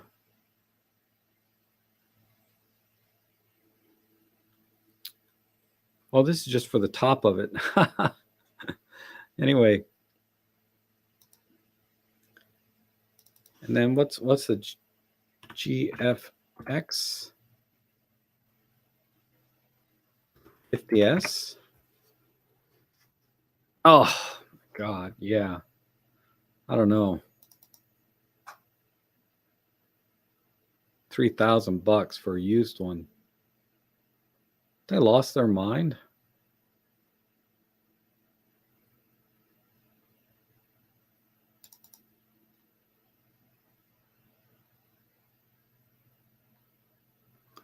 I wonder.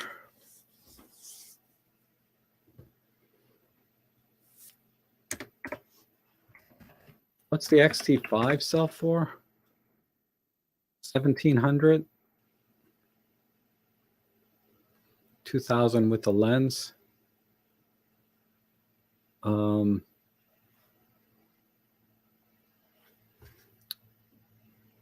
Yeah, I don't know. I think Panasonic S1R.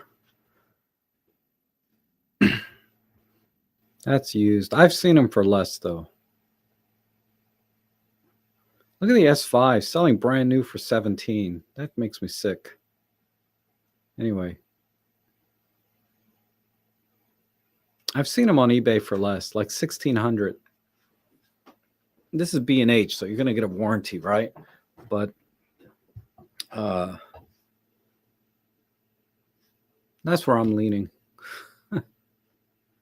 Anyway, enough about my gas.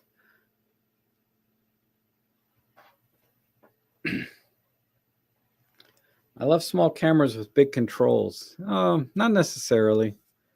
Yeah, I don't have any specific criteria why I like a camera unless I find something unique about it. If I find something kind of unique or interesting, the only thing unique and interesting about this X-T30 among all the other cameras I have is that it has an X-Trans sensor. That's what makes this unique, and that's why I still have it. Otherwise, it'd have been gone a long time ago.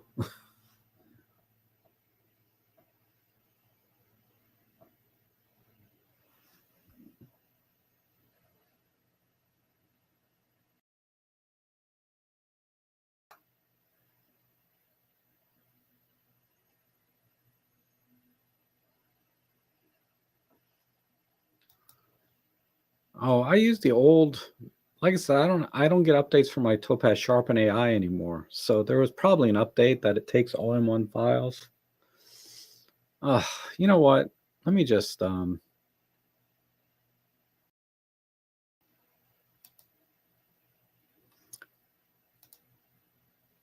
just try it right now.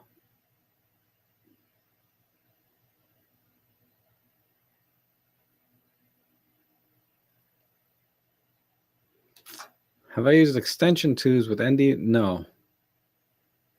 Extension tubes with flash, but not ND filters.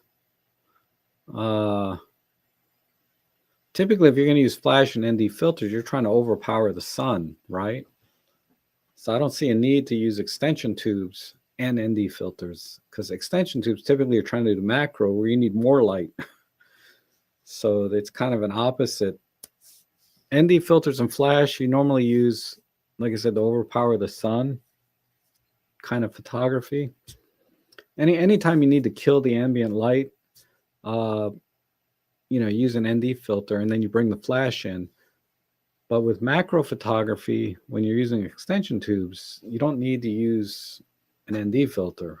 It doesn't make any sense to me because extension tubes are cutting your light in half anyway. I mean, whatever that number is, I'm just saying it's cutting the light in about at least half.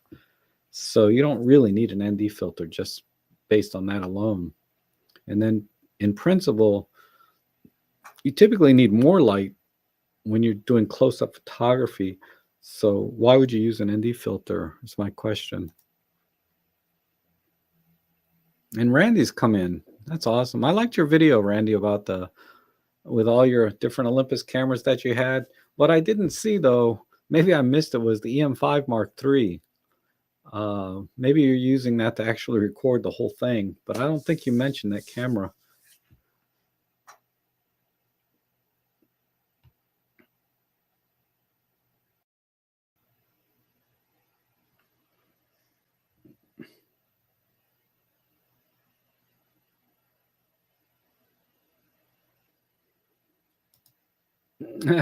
The index finger point in the air.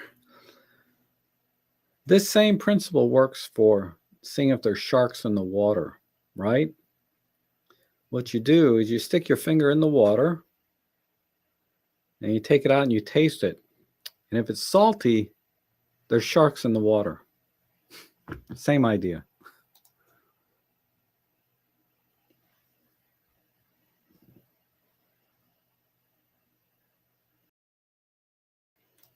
Yeah, the Sony A1, that's definitely that's like a $6,500 camera though. That's gonna be out of my budget forever.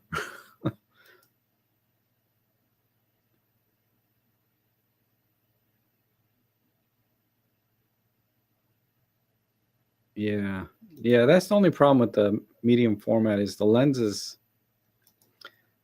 aren't cheap.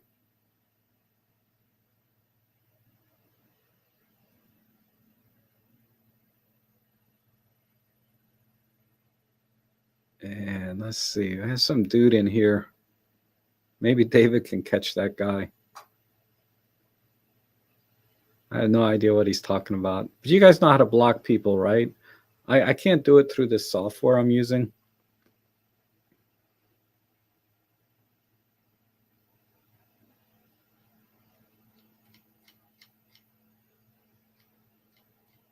I have to scroll through.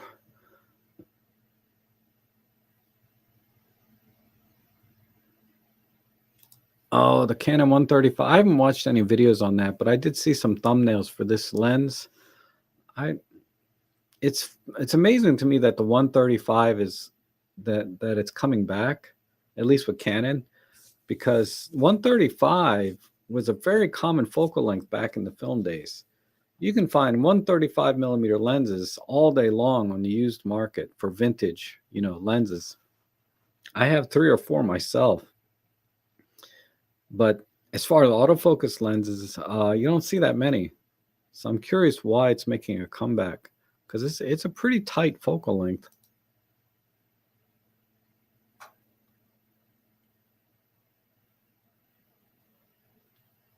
Yeah, sometimes with these spammers like this, it's hard to because as soon as you block one, they come back in with another name, and then they do the same thing.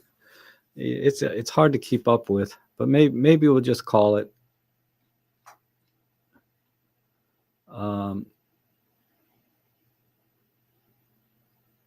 yeah, I don't know how they do it.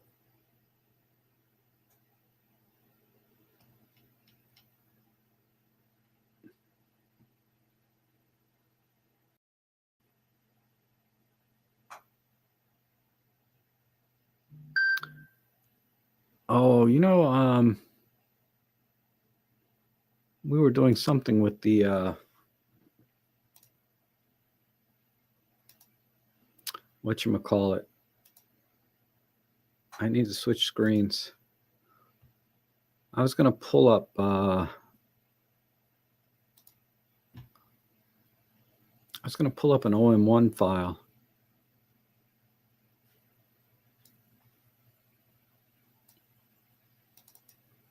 Oh, come on. Let me find. I know these are OM1s.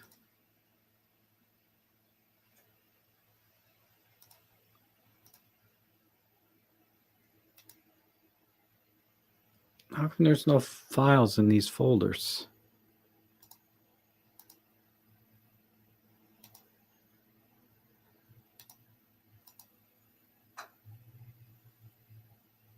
Okay, let's try this one. So export to application, Topaz Sharpen AI. Oh, it's export without processing. So let's see if it'll take the raw file straight.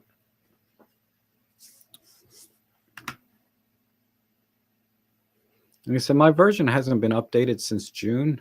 Yeah, it just doesn't open.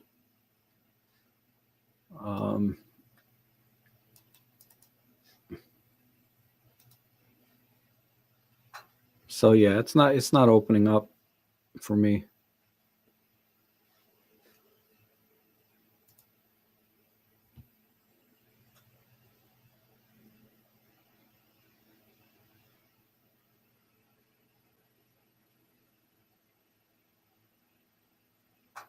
All right, Darko, it's going out to shoot some birds.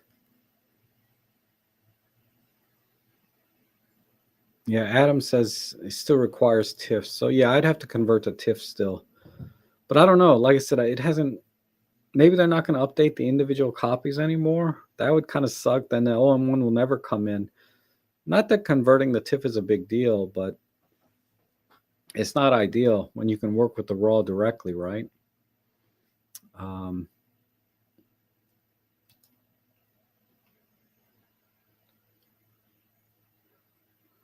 Okay, looks like we blocked this guy. Oh, the GX80. Yeah, I had the GX85 for a little while. Great little. It's the same thing as the GX80. Yeah, great little camera. I kind of miss it a little bit, even though I never used it. But I was scraping to find things I could trade in to buy the 300 F4 Pro, and the GX85 went onto the chopping block. But that said, that camera was very well made, took great pictures and video, like you say, had great menu system. I missed that camera a little bit, but I never took it out because I would take the Pen F instead. So when but it's definitely that's one of the nicest little cameras I've had. Very compact, small, did everything well. I don't know. Maybe I'll get one again one day. It is a good little camera. But I have so many cameras now. I gotta stop for a little while. But okay, everyone, I think I'll call it here. You guys have a great week. I'll be back on Wednesday with a photo editing live stream. So if you want to submit your images, you'll find the stream on my channel, so you can, or the links on that video, whatever. It was great getting back into that last week. I can't wait to do some more this coming Wednesday. So thanks for coming in today. I'll see you guys again next week.